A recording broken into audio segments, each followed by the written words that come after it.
Before we start, a quick word. This episode is a crossover with our friend David Roberts, the proprietor of the newsletter and podcast Volts. If you're hearing this on the Carbon Copy feed and you like what you hear from David, go subscribe to his musings and interviews at volts.wtf. If you're hearing this on the Volts feed and you like what you hear, a narrative version of the biggest stories in climate, just search for the Carbon Copy in your podcast app and hit follow. Thanks. From the studios of Postscript Media and Canary Media. Pop culture is increasingly grappling with climate change themes, and some of it is appealing to wide audiences. Billie Eilish swept the Grammys in 2020 with an album that conveyed her climate anxieties. There are movies like Snowpiercer, Dune, and Interstellar, all conveying climate disaster while getting strong critical and popular reactions. And climate fiction, known as cli-fi, is creating some hits in the literary world. But there's a trend here. Popular art around climate is often dystopic. It looks far into the future. It can be heavy-handed. It fails to consider the forces causing it right now in nuanced ways, to the great annoyance of David Roberts. Over the course of my career, most attempts to grapple with climate change via art, music or movies or TV shows or poetry, have just been bad, pretty bad. David runs a newsletter and podcast called Volts. He's been writing about the intersection of climate science with politics, tech, and culture since 2004. And he's been exposed to a lot of climate-themed art. Most of it, he says, is preachy, or it mangles the science, or it uses climate as a backdrop without actually saying anything about the problem. It's so big and so distant and so kind of all-encompassing and abstract that it's very difficult to approach it via a specific place or person or story or relationship, and those specifics are what give art its power and its meaning. So when he heard about a new Netflix film last December called Don't Look Up, he figured it'd be more of the same. The film, written and directed by Adam McKay, follows two astronomers played by Leonardo DiCaprio and Jennifer Lawrence as they try to warn the world about a planet-destroying asteroid. McKay said it was an allegory for our response to climate change, and David watched the film out of a sense of duty. I went in with the lowest possible expectations. I expected almost nothing. I expected it to be A, didactic and preachy, and B, to get little things wrong. But this film was different. It directly took on the insanity of climate change without actually talking about climate change. I sort of, realized at some point, to my great, immense surprise and pleasure, I was like, oh, this is a movie. This is not a side project that they're going to put on the Discovery Channel so that all the climate people can go watch it. This is a legitimate attempt to make a popular, real movie. That attempt succeeded. After a limited theatrical release in early December, Don't Look Up started streaming on Christmas Eve. And in a matter of days, viewership exploded. It broke records on Netflix. I think it has the most hours streamed for any movie in Netflix history in the space of a week, the week of December 27th. And in terms of total streams, it's the second biggest movie in Netflix history. This is The Carbon Copy. I'm Stephen Lacey. Don't Look Up is a rarity in Hollywood, an entertaining film about climate change that hooked audiences and got lots of people talking. Why did it resonate so strongly? This week, The Carbon Copy is teaming up with David Roberts of Volts. We'll share his conversation with writer-director Adam McKay on the themes and impact of the film. America's green banks are preparing to unleash a wave of capital for clean energy. The Greenhouse Gas Reduction Fund invests a historic $27 billion in projects nationwide. This could mobilize up to $150 billion of private capital for solar, storage, efficiency, and electrification in underserved communities. So how do we deploy those billions quickly, efficiently, and with the highest impact? On July 18th, Latitude Media and Banyan Infrastructure will host a virtual event exploring the on-the-ground realities of making America's green banks a success. Register for free by clicking the link in the show notes or go to latitudemedia.com/events. I take it you're not a huge fan of The Day After Tomorrow?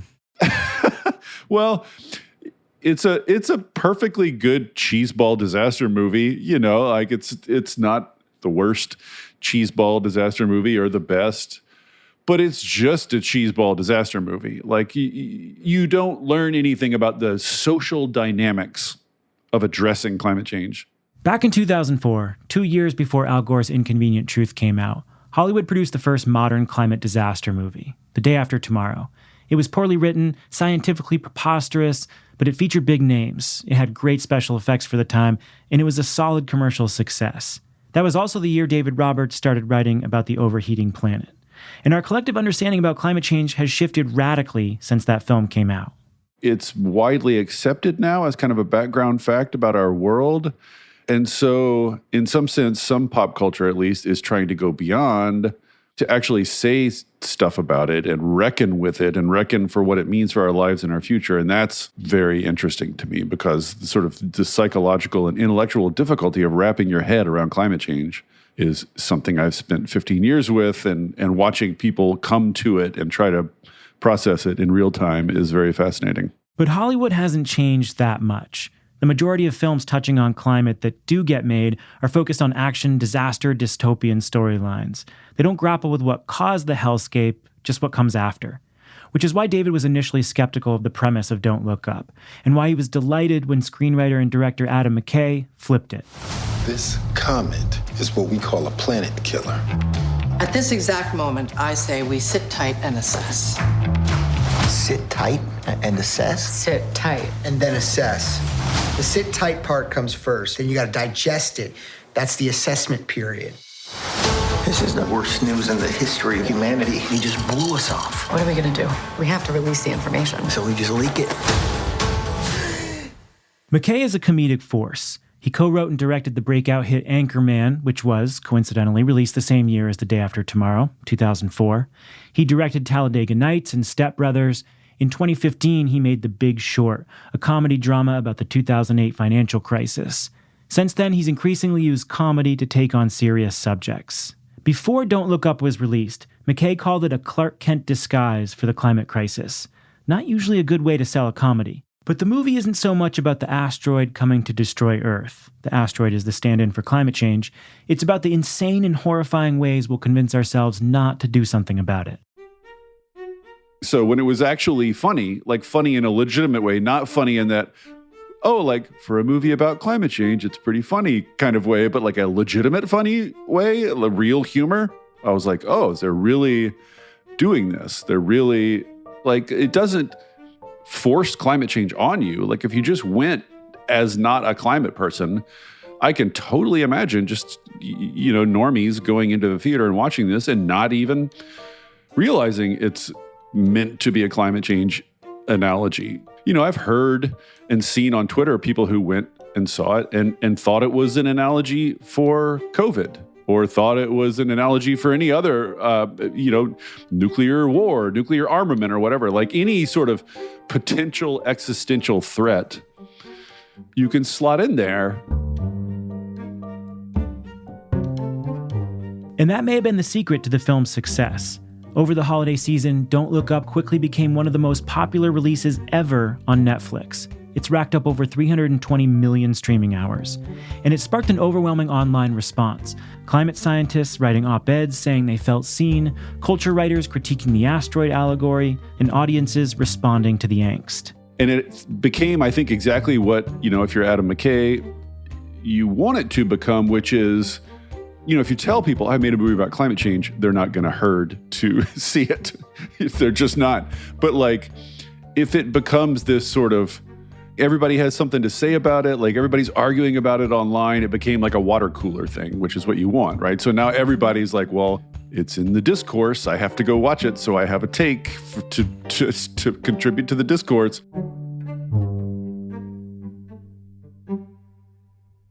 So to figure out what worked, David went straight to the source, Adam McKay.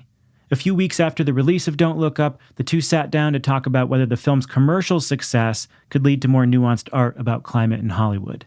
They started with the reactions to the movie and the reasons for making it in the first place. Netflix people were saying they'd never seen, they do crazy amounts of data I can only imagine. Oh my God, it's crazy. And I'm pretty sure they know how I'm going to die. Statistically, they're within 96% of how I'm going to die. And they said that they've never seen a comedy play across this many countries. I think the movie was like number one in like 87 countries and top 10 in like 90. And they've never seen this kind of play across. And I think that's actually for people that care about the climate and care about the state of the world. I think that's a very hopeful thing, that this current moment in the world is that universal. I've never experienced that before.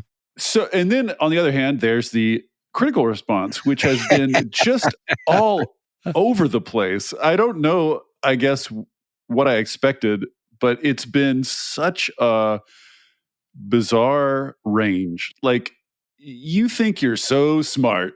You're not so smart. Like, I'm smarter than you. A lot of this just like, a lot of critical reviews struck me as like, here are the ways that I am smarter than this guy who tried to make this movie. This is a weird critical response. It was strange, but I think what it really points to, when you're like, now I've had some time to digest it, is like, there's just a couple basic things. Like, we are living, regardless, like if someone didn't like the movie or liked the movie, there's no question we're living in an incredibly strange time right now. I mean, we're kind of looking at a straight shot to American democracy collapsing. I think regardless of whoever you are, like, the Democrats have kind of face planted. I don't see much in the way of a takeover from the extreme right. So that's going on, while at the same time, this absolutely catastrophic giant story of the collapse of the livable atmosphere that is hard for even some scientists to fully get their head around. It's so mammoth. That's happening at exactly the same time. So it doesn't surprise me that people would be... Oh, and I just don't forget the global pandemic. Just toss that in there too. Oh my God. I mean, that's how crazy. And by the way, towering, epic income inequality. I mean, it mixed right in. Yeah, you could go on. Yeah. So we have all this stuff going on. And the idea that people would have passionate responses to how do you tell these stories makes sense. And the idea that a lot of people would be on different wavelengths of awareness or no awareness or somewhat awareness on those stories that we're talking about makes sense. And by the way, once again, I respect that. I'm not saying if someone didn't like the movie, it means they don't believe in climate change. Somehow, through the social media lens, it became that I somehow had said that, whereas I never said that. And people were like piling on, like, oh my God, which, by the way, seems like something directly out of the movie, of course. And so I think it really makes sense. I think the reason we made the movie is because there's varying degrees of relationships with the idea of the climate crisis. And that's one of the problems we're confronting. So now that I have a little distance from it, part of me is like, why did I think our movie would be any different than someone like yourself or someone like... I could have told you. I could have told you what would happen. And I'll also say, from my perspective, somebody who's been in this game for a long time, like you have this huge problem on your mind, and no one who has power to fix it seems to be paying attention. Like, you're yelling and no one else is paying attention but other climate people.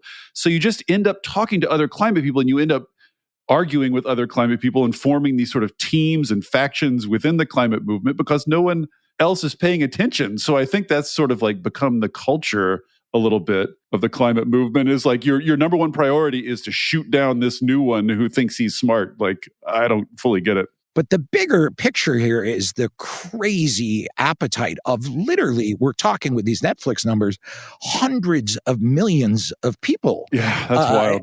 Having this very visceral response. And it's really fantastic. And then the other joy of the movie was just seeing a lot of climate scientists say, oh my God, I feel seen. Like Peter Kalmus wrote a great piece where he's like, oh, that's it. That's what I've been going through. And George Monbiot wrote a beautiful piece about the emotions he's been carrying. So the overwhelming story here is we're overjoyed with the response. We're overjoyed with the release. But at the same time, I have much more. I already had sympathy for people like yourself myself. But now I think I get it in a much more personal, way. Well, let's go back in time a little bit. You've said in previous interviews that it was an IPCC report that sort of originally grabbed you and shook you by the lapels and got you freaked out about this. That was a 2015-ish, 16-ish, am I right? Because the IPCC, they do this every few years. Yeah. It's really a longer road than that. I mean, it was definitely the Al Gore documentary was the first time, Inconvenient Truth, where I was like, oh, wait a minute, that's no joke. The famous moment where he shows the graph skyrocketing definitely hit me. Yeah. I definitely started talking about it, wondering what was going on. But where it went from something I was worried about, or I would say, once again, in those polling categories they use, where I went from the somewhat concern range to the very, very concern range, was that IPCC report and several other reports that came out, culminating in me eventually not being able to sleep. And my wife being like, what's going on? And I'm like, I'm really this is bad. This is really, really, really bad. And then I went through a little period where people around me were like, hey, relax. And I was like, no, it's really, really bad. I was very late to this incredibly unfun party. I think you showed up with some onion dip you were saying around 2004. But I came in around there. And then from every year since, it's just been escalating, and reading David Wallace Wells's Uninhabitable Earth and the more recent IPCC. That'll do it. Yeah. So that's definitely what led me to the on-ramp of, I got to do a movie about this. Coming up after the break, a deeper look at the creative choices and cultural references in the movie.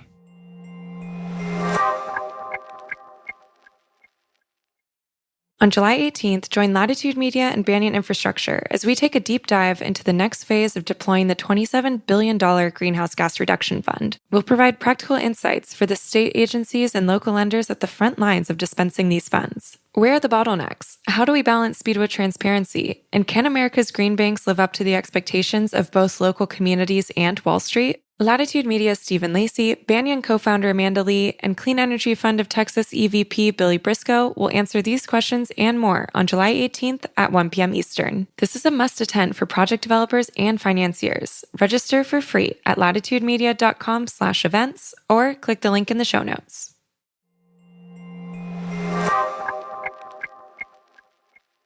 When we retell the history of humanity, human-caused climate change will definitely be the biggest storyline. But our brains can't handle the scope of the problem today, and that's where stories come in. We're evolved creatures who are evolved to care about things within a certain space around us and on a certain time scale, right? We're just mammals. That means close proximity and relatively short time scales. And climate is huge and far away and slow. So how do you take something huge, far away, and slow and make it speak emotionally to a creature that is not designed to feel things about things that are giant and slow and abstract? And that's just it's a challenge for writing about climate change in any context. It's a challenge for talking about climate change, but it's a particular challenge for making art about climate change, because art just is the sort of evocation of feeling, right? It only works if it's emotionally engaging on some level. So I'm fascinated by that challenge. McKay chose to deal with that challenge by using a fast-moving asteroid as a stand-in for slow-moving climate change. It helps convey the lunacy of how we talk about existential threats. There's a scene that captures this perfectly. It's where Kate DiBiase, the graduate student who discovered the planet-killing comet, played by Jennifer Lawrence, is trying to calmly explain what's happening on live television until the anchors try to turn it into a joke. Okay. Well, it's, just something we do around here. We just keep the bad news light. Right, it helps the medicine go down. And speaking of medicine, tomorrow we've got a two-part... Well, maybe the destruction of the entire planet isn't supposed to be fun. Maybe it's supposed to be terrifying and unsettling. Oh, please don't do that. And you should stay up all night, every night, crying. When we're all 100% for sure gonna fucking die! This is what I really loved about the movie, is it's not just sort of like this post-apocalyptic thing, like, oh, we should have cared about climate change. It really captures the present. It captures the unique, maddening insanity of our present, current circumstances. Not just that we can't get anybody to pause about climate change, but we can't get anybody to pause and really care and really take seriously anything anymore. And so I wanted to ask him and try to get from him, do you think by showing that movies about serious topics can find an audience, that you're going to inspire maybe other directors, other producers, other actors to maybe grapple more with the world around them and not just make escapism? You know, and of course, there's no clear, obvious answer to that. There's no clear yes or no to that, but it was interesting to get his thoughts on that as well. A brief word before we start the second half of the interview. We're not going to give away any plot points or direct spoilers, but there are some references to the way the film resolves. If that's a problem for you, go watch the movie and come back to the episode later. I just thought, most people can agree, even my family members who are very right-wing and friends of mine who are very progressive, everyone can agree we are living in absolutely unhinged times right now. And I thought maybe that's a good purchase point with this idea. So yeah, I ended up doing Don't Look Up. Yeah, I mean, I really thought the best part of the movie is the way it shows how the kind of entertainment news, the newsertainment blob just has this capacity to absorb everything or just to digest everything and let nothing change it. Like, no matter how loud you yell, it just absorbs it. Or, you see it absorb Dr. Mindy as he becomes sort of unwittingly kind of caught up in it. And that's, to me, the most maddening, not just about the climate crisis, but about everything these days, is that everything is at the same pitch. Everything is at the same volume. Everything is just the same blur. And it's just impossible to make anything stick out or to stop or to pause on anything or to think about anything. I mean, for me, just piggybacking exactly on what you were saying, the single moment in the movie, well, there's two moments, but the moment where DiCaprio, as Dr. Mindy says on the TV show, why does everything have to be so clever or likable? Why can't we, sometimes we just need to be able to say things to each other. Yes. That's it. I mean, it's really an emotional movie. It's not a narratively complex movie. It's really just the emotion of that. And that's exactly it. These formats, these shows, they will not let you just say things. It always gets twisted and given a certain color or shading. At least for me as a moviegoer, this is the first time I've seen these particular dysfunctions put to fiction. They're very specific to our present moment, and I've just never seen anybody else take them on. I think that's why you're getting these moments of people saying, like, "Oh my God, I feel seen," because like a lot of people are experiencing this, and I just haven't seen it portrayed in another movie in quite the same way. You watch a Hollywood movie, especially a big Hollywood movie with a bunch of stars, you are trained by a lifetime of movie viewing to expect the white horse at the end, to expect the good guys to pull it off. And it's sort of a very kind of, it just inches right up to the ending, and you're like, well, I guess not. It's really, I was, I mean, this might be perverse, but I was delighted when I finally realized, I was like, oh, he's not going to do it. Sweet. He's just going to let it play out. How much did you think about that ending? How early did that come in? And like, what do you think is the larger significance of the ending? What are you trying to say? So the idea was just that, my God, we've watched like 10,000 movies, whether it's Marvel, whether it's James Bond, whether it's an action movie, Fast and the Furious, whatever it is, the comedies, I mean, the stuff I've done, and it's always a happy ending. You just know it's coming. Hollywood's going to give it to you. And in some ways, I just started wondering, like, are we sitting back and watching the climate and just expecting a happy ending? So I just thought there's a simple power to going straight down the chute with this ending and not having the white horse ride over the horizon line. And I have never been more nervous for a screening in my entire life than the first time I screened this movie. There was a break in the pandemic. I think it was definitely after the vaccine. And we couldn't believe it. They're like, you can do a screening. If everyone's vaxxed and they wear masks, we safely can do it. And I was like, wow. And so, you got to remember, this is a big movie. It's Netflix. They're a big company. You have these big stars in the movie. And we're going to go to I think the first one was in Orange County, and we're going to test screen this movie that ends with, once again, spoiler alert, the entire planet dying. And I was telling my wife and Hank, my editor, who during the period of putting the movie together, I spend equal amounts of time with. And I told him, I said, I've never been this nervous for a screening. This feels like we may have screwed up in a profound way, where we could walk out of this screening and, they test it from a 0 to 100. And, the test screen, it's not a science. It's very loose. You use it as a loose guide rail. But in general, if you get like a 35, that's really bad. And you kind of want to be in high 50s to low 80s in that zone, and you're in the ballpark. And I was like, there's a real chance. And I had heard this about Idiocracy, that Mike Judge actually told me this, that the first time he screened it, he got a 20.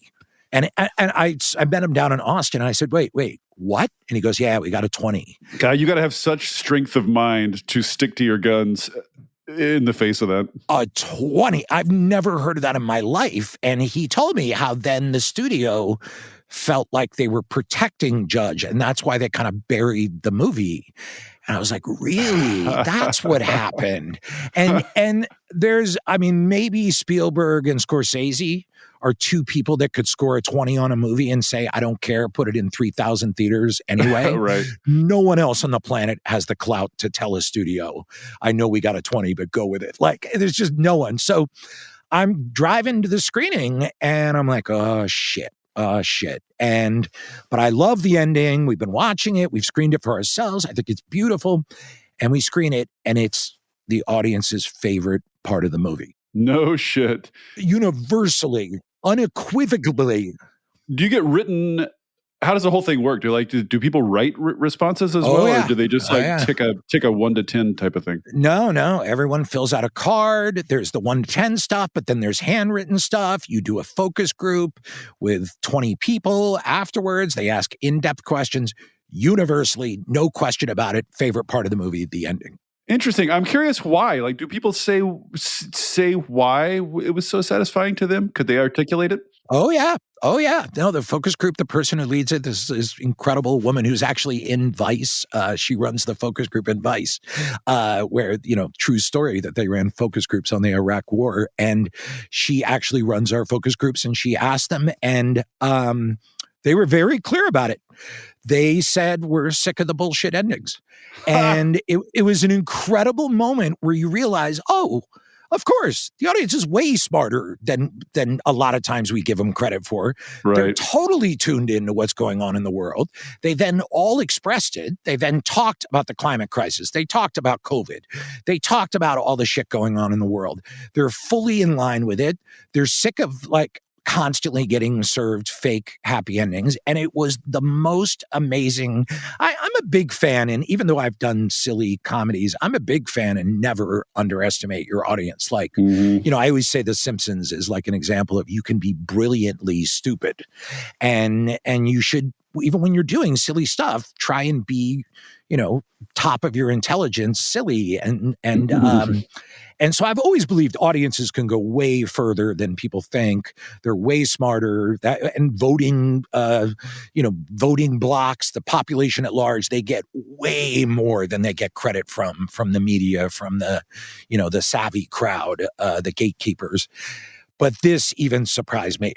You baffled the universe when you pivoted and did The Big Short. Out of nowhere, went from comedies that are dumb in a smart way to something that's smart in a smart way and about an issue of substance. And I think probably you baffled people, and I think probably a lot of people thought that was going to fall on its face, and it didn't, and you've kept at it, and you've kept succeeding at it. So I'm just wondering, like, what's the temperature among your peers in Hollywood about making more of an effort to engage with issues, with social issues? It's so fraught for all the reasons we've discussed, but you're making a go of it and succeeding. So is anybody going to follow along? Have you talked to other filmmakers about this? Yeah, one of the coolest things I heard as a reaction to this was a couple of other filmmakers were like, you know what? Hey, can I talk to you about an idea that I have? Maybe. And I actually did get some of that. And I think they saw, like, if I can take the right crosses that came with those reviews and the savaging I took online, and then in the end have the movie, find an audience like it did, I think they're like, shit, if he can do that, we can do that. So I think what people are starting to see is you can make money doing this, that it's not some altruistic thing, like that audiences want to hear what's going on, and that it's a good thing that you can talk to people about the real stuff that's happening and they're excited by it. So it doesn't have to be altruistic. It doesn't have to be pure business. And there is this like nice middle ground. So yeah, for the first time, I really started hearing people actively, about 3 people actively reach out to me that want to talk about ideas. So hopefully, knock on wood, I think it's bound to happen. You can't live in the world we're living in right now and pretend it's not going on. So I think you're going to see more and more people going for it, whether it's in a subtle way, an overt way, a funny way, a horror movie. Like, there's 1,000 different ways to tell the story of right now, and I think we're going to see more of it.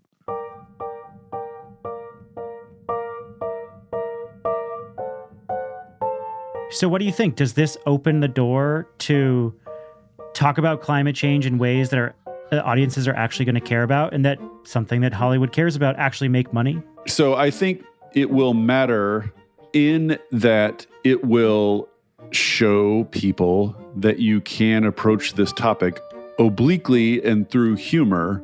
It's not artistic kryptonite, right? It's possible to approach it and do it well.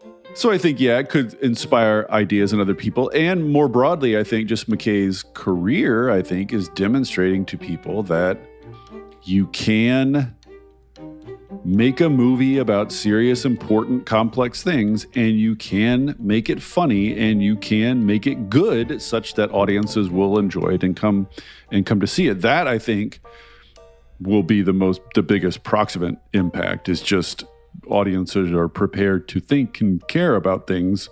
That's sort of like anyone who's been in the climate space for as long as we have understands that feeling at a bone deep level. Like, why can't I make an impression on this machine? Why, like, the news I am bringing is so bad. Why can't I dent this wall of noise? It's just incredibly frustrating, and he captured that frustration so well. And I hope that will become something that artists grapple with and think about and think through more of, just the toxic information environment, because in a sense, that's the more proximate problem. David Roberts writes and runs the Volts newsletter. And I should say, the entire time, he had an underwater background on with goldfish swimming around his head. It was a little distracting, but quite appropriate for the topic. This is the first time I've ever fiddled with one of these things, and now I feel ridiculous and can't reverse it. If you want to hear the full conversation between David and Adam McKay, go over to volts.wtf or follow Volts in any podcast app. You can do the same thing for Carbon Copy. We're telling the story of the changing planet one news story at a time. If you do like this, click follow on any podcast app. The Carbon Copy is a co-production of Postscript Media and Canary Media. Our producers are Dalvin Abawaje, Jamie Kaiser, Alexandria Herr, and Daniel Waldorf. Sean Marquand mixed the episode and composed our theme. Original music came from Echo Finch and Blue Dot Sessions. Thanks to the Canary Media team for their partnership. And of course, thanks to you for listening. Before we go, make sure to check out our companion podcast, Catalyst with Shale Khan. Find that at canarymedia.com or any podcast app. And join us here next week. I'm Stephen Lacey.